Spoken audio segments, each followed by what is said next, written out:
YouTube, Instagram, हर जगह बस यही शो हो रहा है, गोल्ड खरीदो, गोल्ड खरीदो। गोल्ड नहीं खरीदा तो कुछ नहीं किया। गोल्ड में इन्वेस्ट करो। अगर आपने गोल्ड नहीं लिया, आपके पोर्टफोलियो में गोल्ड नहीं है, तो आपने कुछ भी नहीं किया। कभी क्रैश ही नहीं होगा। अरे गोल्ड है वो, गोल्ड गोल्ड तो चमकता ही रहता है, क्यों नहीं क्रैश होगा? आखिर है तो एक एसेट, इन्वेस्टमेंट इंस्ट्रूमेंट, एसेट ही तो है, क्यों नहीं क्रैश होगा? अति तो हर एक चीज की खराब होती है।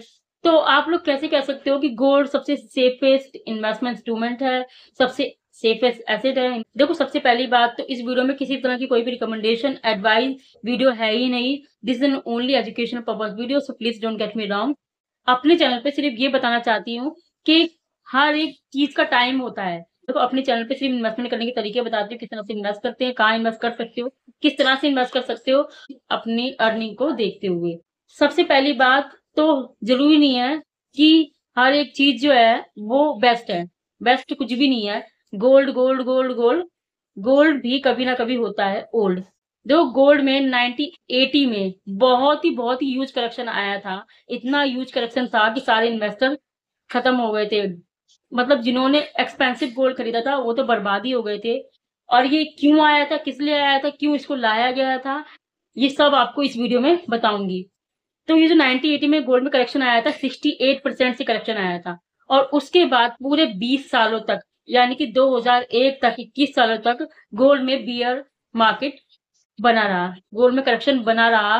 गोल्ड ने किसी तरह की कोई रिटर्न जनरेट ही नहीं किए, गोल्ड में किसी तरह का कोई उछाल आया ही नहीं, किसी ने भी गोल्ड में इन्वेस्ट करना जरूरी नहीं समझा। 21 साल का पीरियड मायने रखता है। क्यों भाई? और उसके बाद फिर से वो सिचुएशन आ रही है जो आज से पूरे 45 ईयर पहले थी। 45 साल पहले जो सिचुएशन थी, वो सिचुएशन आज फिर से आ रही है। क्या इस वक्त गोल्ड में इन्वेस्ट करोगे? अगर 130 लाख गोल्ड का प्राइस चल रहा है, 22 कैरेट जो गोल्ड है उसका प्राइस 130 लाख चल रहा है, उससे भी ऊपर है। और अगर कोई ज्वेलरी बाय करता है तो उसको 1,50,000 ना, 1.5 लाख तक की ज्वेलरी पड़ जाएगी, क्योंकि इसमें 2 टाइम्स जीएसटी लगता है एंड मेकिंग चार्जेस लगते हैं। ऐसे में अगर कोई गोल्ड की ज्वेलरी अगर आप बाय कर लेते हो, और आपकी ज्वेलरी की वैल्यू अगर 68% से 40% से भी गिर जाती है, तो क्या प्राइस होगी? उस समय अगर किसी के पास 1 लाख का भी गोल्ड था ना, तो 68% से गोल्ड क्रैश हुआ था, यानी कि उसकी जो गोल्ड की वैल्यू थी वो हो गई थी 32,000। ह्यूज करेक्शन, लोग बर्बाद हो गए थे। जिन्होंने फोमो में खरीदा था, फियर ऑफ मिसिंग आउट, उनका क्या हुआ होगा? तो इस वीडियो में यही डिस्कस करेंगे, ये सब क्यों हुआ था, किस लिए हुआ था, और ये सब किसने किया था। ये सब किया था पॉल वोकर ने। पॉल वोकर जो थे 1979 में फेडरल रिजर्व के चेयरमैन थे। ये सारी चीजें उनके सामने हो रही थी, गोल्ड पागलों की तरह भाग रहा था। वो कहते हैं ना, जब भी मार्केट में कोई पैंडेमिक सिचुएशन आती है, किस तरह की कोई वॉर की सिचुएशन आती है, उस वक्त तो पहले से चल रही थी, 1947 से लेकर 1991 तक चली थी कोल्ड वॉर।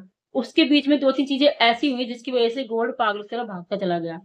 तो इसीलिए जो फेडरल के चेयरमैन थे उस वक्त, पॉल वॉकर, उन्होंने इन्फ्लेशन को कंट्रोल करने के लिए इतना भारी भरकम डिसीजन लिया कि लोग पागल ही हो गए।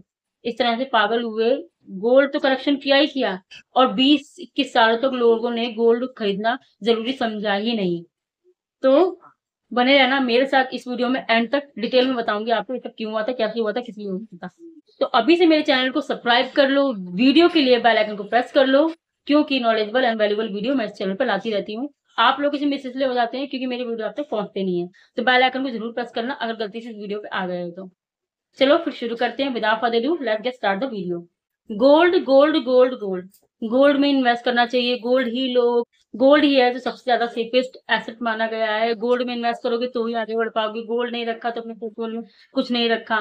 क्या इस वक्त भी गोल्ड लेना चाहिए आपको? क्या गोल्ड कभी क्रैश हो सकता है? क्या गोल्ड में कभी किसी तरह के कोई क्रैशेस आते हैं? गोल्ड करेक्शन दिखाता है? दिखाता है। गोल्ड में बहुत ही ह्यूज करेक्शन आया था 1980 में, 68% से गोल्ड क्रैश हुआ था। उस वक्त लोगों ने फोमो में आके गोल्ड खरीदा था, फियर ऑफ मिसिंग आउट। ये कहते हैं ना कि नहीं ये बहुत अच्छा है, ले लो, इसको नहीं लिया तो कुछ नहीं किया। इसी चक्कर में लोगों ने गोल्ड बहुत खरीदा था। और सेम यही सिचुएशन थी उस वक्त गोल्ड की जो आज है। आज जिस तरह से गोल्ड एक रैली दिखा रहा है, भाग रहा है, 2025 को कहा जाए गोल्ड ऑफ द ईयर, तो ये कुछ गलत नहीं होगा। 2025 जो रहा है वो गोल्ड का ही ईयर रहा है। आप सामने देख सकते हो कि निफ्टी ने, सेंसेक्स ने किस तरह के रिटर्न जनरेट किए हैं 2025 में, और गोल्ड ने किस तरह के रिटर्न जनरेट किए 2025 में। प्रीवियस अगर देखा जाए तो निफ्टी और सेंसेक्स ने क्या रिटर्न जनरेट किए हैं, और गोल्ड ने किस तरह के रिटर्न जनरेट किए हैं। तो गोल्ड जो है 3-4 सालों से कुछ ज़्यादा ही चमक रहा है, कुछ ज़्यादा चमक दिखा रहा है। लेकिन कई लोग सोच रहे हैं कि इस वक़्त अगर हम गोल्ड में इन्वेस्ट करेंगे, तो हम कितना रिटर्न एक्सपेक्ट कर सकते हैं और कितना रिटर्न हम अर्न कर सकते हैं। इस वक़्त अगर गोल्ड में इन्वेस्ट करोगे तो शायद गोल्ड क्रैश कर जाए, और ये कोई मज़ाक नहीं है, गोल्ड में भी करेक्शन आता है, बियर मार्केट आती है, गोल्ड भी करेक्ट करता है। In this video, I'm gonna tell you everything fast story about gold. Gold में 1980 में करेक्शन कैसे आया था, किस लिए आया था, क्यों आया था और क्यों लाया गया था ये करेक्शन गोल्ड में। Hello friends, this is Pooja. Welcome back to my channel which name is Be Digital Investors. In this video, I'm gonna tell you everything about gold. तो आज बात करते हैं कि सोना जो इतना चमक रहा है, क्या ये ठीक है? इस वक्त गोल्ड खरीदना चाहिए? खरीदना चाहिए तो क्यों खरीदना चाहिए? कितने रिटर्न हम एक्सपेक्ट कर सकते हैं? गोल्ड में करेक्शन आ ही नहीं सकता, गोल्ड कभी टूट ही नहीं सकता, गोल्ड कभी गिर ही नहीं सकता, गिर सकता है। तो 1980 में गोल्ड में करेक्शन क्यों आया था? क्योंकि गोल्ड जो है वो अनएक्सपेक्टेड रिटर्न जनरेट कर रहा था। एक अलग ही रैली थी गोल्ड में, गोल्ड की चमक थी हर तरफ। जैसे आज है, आज हर इंसान गोल्ड खरीदना चाहता है, कोई भी स्टॉक में इन्वेस्ट नहीं करना चाहता, किसी को भी निफ्टी सेंसेक्स पर ट्रस्ट नहीं है, किसी को भी एफडी पे बिल्कुल ट्रस्ट नहीं है, बस सब गोल्ड की तरफ ही भाग रहे हैं। और सेम सिचुएशन थी 1978 या उससे पहले भी एंड 1979 में भी। बट उसके बाद जो इन्वेस्टर के साथ हुआ ना, वो बहुत ज्यादा पैनिक था। चलो बताती हूँ कैसे। 1980 में गोल्ड कैसे क्रैश किया था, क्योंकि उस वक्त जो फेडरल रिजर्व के चेयरमैन थे पॉल वॉकर ने एक बहुत ही बड़ा डिसीजन लिया था। बैंक के इंटरेस्ट रेट को बढ़ाया था 11% से 20% तक। जब लोगों को बैंक ही दे रही है 20% का interest rate, fix interest rate, तो लोग क्यों ही इन्वेस्ट करेंगे किसी अदर एसेट में। सब लोगों ने गोल्ड को बेचना शुरू किया, बेचते गए बेचते गए बेचते गए एंड 1980 के एंड तक गोल्ड 68% तक क्रैश कर गया। जिन लोगों ने फोमो में आके बाय किया था, जिन लोगों ने एक्सपेंसिव भी बाय किया था, वो बहुत बुरी तरह बर्बाद हुए थे। ये सब जो फेडरल रिजर्व के चेयरमैन थे पॉल वॉकर, उन्हें करना क्यों पड़ा?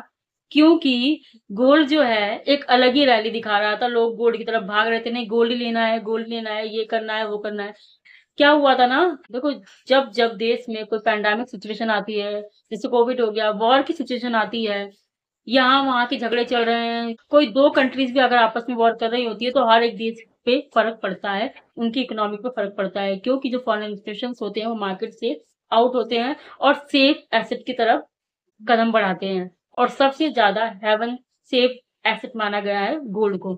उस वक्त भी कुछ ऐसे ही हुआ था। 1978 में ईरान में गवर्नमेंट चेंज हुई थी। गवर्नमेंट चेंज होने के कारण जो तेल का प्रोडक्शन है वो बहुत ज्यादा जो है कम हो गया। तेल में ऑयल क्रूल जो हुआ था ना, मतलब ऑयल में जिस तरह की महंगाई आई थी ना, उसने पूरे देश को हिला के रख दिया था। अमेरिका में भी पेट्रोल पंप पे लंबी लंबी लाइनें थी, लोग समझ नहीं पाए थे कि ऑयल कैसे बाय करें। तो ऑयल जिस तरह से एक्सपेंसिव हुआ था, इन्फ्लेशन भागता गया, इन्फ्लेशन बढ़ता गया, साथ ही साथ में चलते रही थी कोल्ड वॉर, जो कि सबको पता होगा 1947 से लेकर 1991 तक चली थी। तो कोल्ड वॉर तो चली रही थी।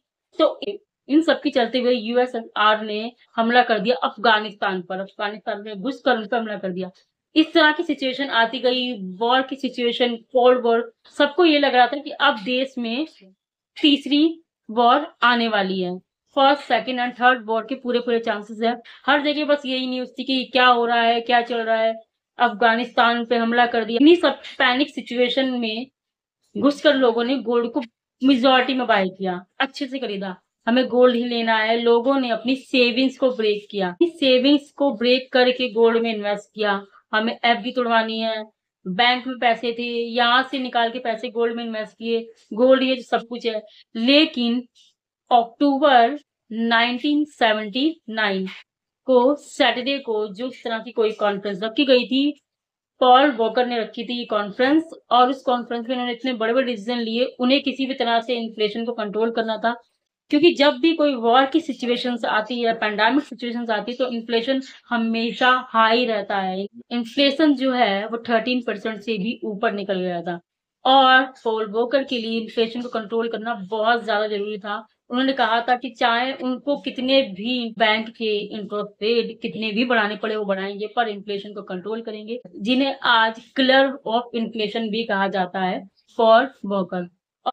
तो उनकी इस डिसीजन के कारण तो जिस तरह से ये डिसीजन लिया गया था 11 से 20% के इंटरेस्ट रेट बैंक में मिलेंगे, तो लोगों ने अपने गोल्ड को मेजॉरिटी में बेचना शुरू किया। वो बेचते गए, वो बेचते गए, वो बेचते गए और गोल्ड क्रैश कर गया 1980 के अंत तक 68%।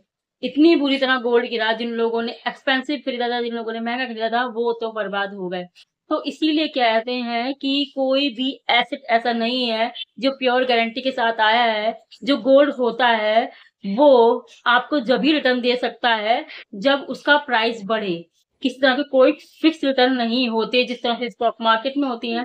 कंपनी अगर अच्छा वर्क करती है तो कंपनी की वैल्यू बढ़ती है, और कंपनी की वैल्यू बढ़ती है तो जो जो इन्वेस्टर उस कंपनी में इन्वेस्टेड है उनके पास जो शेयर है उनकी वैल्यू बढ़ेगी। तो इसी तरह से गोल्ड जिन जिनके पास होता है, अगर गोल्ड का प्राइस बढ़ रहा है तो गोल्ड की वैल्यू बढ़ेगी, तभी आप गोल्ड से एक रिटर्न बना सकते हो। अदरवाइज गोल्ड जो है वो आपको फिक्स रिटर्न नहीं देता। कोई भी एसेट कंप्लीटली प्योर नहीं है, कंप्लीटली सिक्योर नहीं है। हर एक चीज का अपना टाइम होता है, अपनी एक वैल्यू होती है। अगर अंडर वैल्यू पे बाय करोगे तो ठीक है, अगर ओवर वैल्यू पे बाय करोगे तो उस चीज को वहां तक तो जाना ही है जिस तरह से आप बर्बाद भी हो सकते हो। जब जब कोई कहे कि ये सही है ऐसे ले लो, इसका मतलब वो नहीं है, उससे दूर हटो। Stay away from those things. अगर आपको कोई सजेस्ट कर रहा है, पोर्टफोलियो को डाइवर्सिफाई करो जिस तरह से बताया गया है एक एडवाइजर, म्यूचुअल फंड एडवाइजर। तो इतना तो आपको बता ही सकती हूँ कि 20% गोल्ड रखो अपने पोर्टफोलियो में एंड 10% रखो। इसका मतलब ये नहीं है कि किसी एक ही एसेट की तरफ पागलों की तरह भागते चले जाओ। अगर वो किसी भी तरह से रैली दिखा रहा है, वो एसेट भाग रहा है, इसका मतलब उसमें किसी ना किसी ना के करेक्शन तो आएंगे ही आएंगे, क्राइसिस तो आएगा। अति तो हर एक चीज की बुरी होती है। इसलिए कहते हैं कि पागलों की तरह इन्वेस्ट मत करो। नॉलेज, एक्सपेक्टेशंस एंड लर्निंग के साथ एक्सपेंड करो, लर्निंग के साथ इन्वेस्ट करो, चीजों को समझो तभी इन्वेस्ट करो। जिस तरह से पॉल ब्रोकर ने इन्फ्लेशन को कंट्रोल किया, उन्हें आज भी कहा जाता है किलर ऑफ इन्फ्लेशन। पूरे देश को हिला के रख दिया था, और ये सब करना बहुत जरूरी था उनके लिए, क्योंकि अगर किसी एसेट की डिमांड बढ़ रही है उसमें सप्लाई भी उतनी ही होनी चाहिए।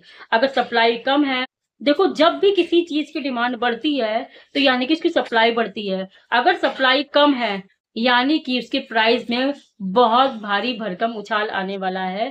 प्राइस बहुत ज्यादा जा सकता है अगर उसकी सप्लाई उसकी डिमांड से कम है। तो इसीलिए हर एक चीज का अपना टाइम होता है। खुद से समझो। जो लोग अभी गोल्ड बाय कर रहे हैं, अभी फेस्टिवल का सीजन है। इंडियंस के लिए क्या है कि वेडिंग का सीजन है एंड दिवाली है। लोग बाय कर रहे हैं, अच्छी बातें, खरीदो जितना मर्जी खरीद सकते हो, लेकिन अपना दिमाग लगाते। गोल्ड आज 1,30,000 से भी ऊपर जा चुका है। इस स्टेज पे आगे अगर आप 10 ग्राम गोल्ड बाय कर भी लेते हो और वो आपको पड़ेगा 1,30,000 से भी ऊपर तक का पड़ जाएगा आपको। और अगर ज्वेलरी बाय करते हो तो दिस इज टू एक्सपेंसिव, 1,50,000 तक की पड़ सकती है। मैं अभी भी लोगों को ये सजेस्ट करूंगी कि अभी गोल्ड मत खरीदो, थोड़ा रुक जाओ, थोड़ा समझो। जिसके पास जितना है संभाल के रखो, क्योंकि जब जब हमारे पास कुछ ज्यादा आ जाता है ना, तो हम थोड़ा सा तो डरते हैं और हम बेचने की कोशिश करते हैं। और जब जब कोई चीज मेजोरिटी में सेल होती है ना, सेल की जाती है, तब तब उस चीज में गिरावट आती है। इस चीज को समझो। तो वीडियो कैसा लगा, और like and subscribe my YouTube channel, press the bell icon so that you can get notifications of new videos सबसे पहले नोटिफिकेशंस के लिए बेल आइकन को जरूर प्रेस करना। सब्सक्राइब तो आपने कर ही लिया होगा और लाइक तो आप कर ही दोगे, क्योंकि काफी वैल्यूएबल नॉलेज मैंने आपके साथ शेयर की है। एंड तब तक के लिए बाय।